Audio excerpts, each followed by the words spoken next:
رسول اللہ صلی اللہ علیہ وآلہ وسلم نے فرمایا، 3 آدمی ایسے ہیں جن سے قیامت کے دن اللہ تعالیٰ بات نہیں کرے گا اور نہ ہی ان کی طرف رحمت سے دیکھے گا۔ ایک وہ شخص جس نے کسی سامان کے متعلق قسم کھائی کہ اسے اس نے اتنے میں خریدا ہے حالانکہ وہ جھوٹا ہے۔ دوسرا وہ شخص جس نے عصر کے بعد جھوٹی قسم اس لیے کھائی کہ وہ کسی مسلمان کا مال ناحق مار لے۔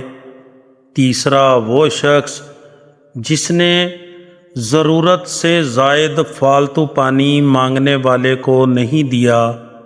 اللہ تعالیٰ قیامت کے دن اس سے کہے گا کہ جس طرح تو نے زائد از ضرورت فالتو چیز سے کسی دوسرے کے ہاتھ کو روکا جسے تمہارے ہاتھوں نے بنایا بھی نہیں تھا، میں بھی تجھے اپنا فضل نہیں دوں گا۔